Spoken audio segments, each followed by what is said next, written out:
कटनी में रेत को लेकर वरिष्ठ कांग्रेस नेत्री श्रीमती पद्मा शुक्ला ने की प्रेस वार्ता। कटनी जिले में रेत को लेकर जो समस्याएं उसे जल्दी दूर नहीं किया जाता तो आंदोलन के लिए निकलना पड़ेगा।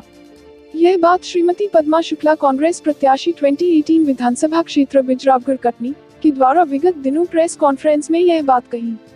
उनका कहना है कि कटनी जिले में रेत पर प्रसार मात्रा में उपलब्ध है, परंतु ठेकेदार कटनी जिले के लोगों को दुगनी से अधिक कीमत पर वसूली कर रहे हैं। यह अन्यायपूर्ण कदम है। इसकी शिकायत जिला कलेक्टर से किया गया है कि राजनीतिक संरक्षण के चलते प्रशासन की नाक के नीचे यह चल रहा है। कटनी के उपभोक्ताओं को जो रेता हाईवा में 21,000 रुपए में 14 मीटर उपलब्ध होता है, वही रेत दूसरे जिलों में 12,000 रू में 20 घन मीटर उपलब्ध हो रही है। यह विडंबना कहें कि इस प्रकार की 6 चल गाड़ियों में कटनी के लोगों को 12,000 में 7 घन मीटर की जाती है।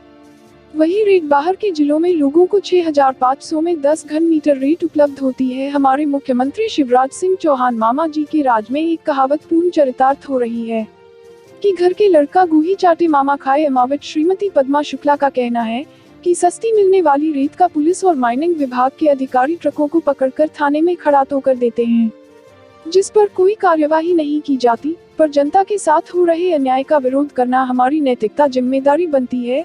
इसकी शिकायत जिला कलेक्टर से की गई है और अब प्रशासन से अपेक्षा है कि कटनी जिले के लोगों को कम मूल्य पर उपलब्ध कराएं एवं रेत ठेकेदारों के साथ बैठकर मूड में धारण कर जनता को बताएं, अन्यथा ठेकेदार और प्रशासन के विरुद्ध आंदोलन के लिए विवश होना पड़ेगा।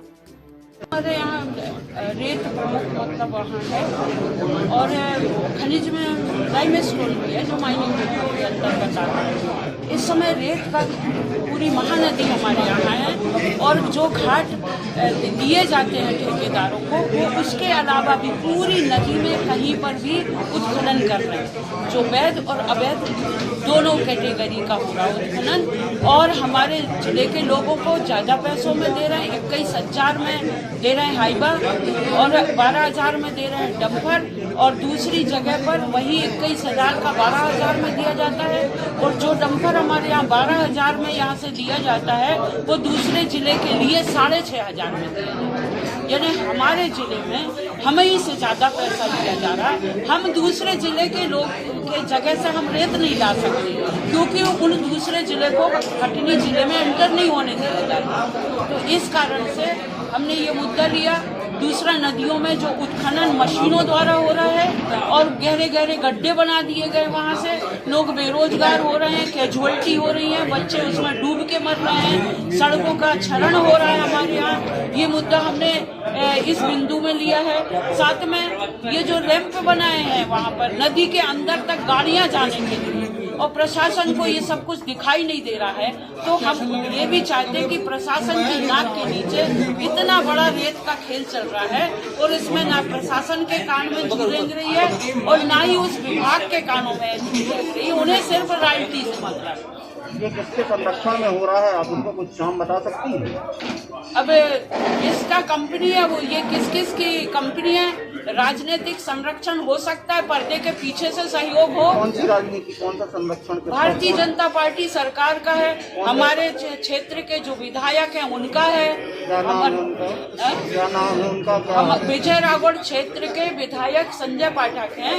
अगर वो चाहें तो इसको तुरंत रुकवा सकते हैं क्योंकि वो सरकार के बंदे हैं। तो आपको लगता है कि उनके द्वारा ये संचालित की जा रही है? ये उनके द्वारा संचालित हो रहा नहीं हो रहा मुझे नहीं, लेकिन उनके कर्तव्य और दायित्व में आता है कि वो उसको करें। अब उनके पार्टनरशिप है या नहीं है, उन पेपर चूंकि मेरे पास नहीं है मुझे नहीं मालूम, लेकिन कोई अग्रवाल जी कटनी के हैं और वो इतने बेधड़क वहाँ निकाल रहे हैं, तो हमारे विधायक क्या कर रहे हैं? अग्रवाल जी किससे संबंध रखते हैं? क्या वो बीजेपी विधायक संबंध रखते हैं? अब चूंकि हमसे संपर्क नहीं है तो ये समझेंगे कि बीजेपी विधायक से संपर्क है उनका।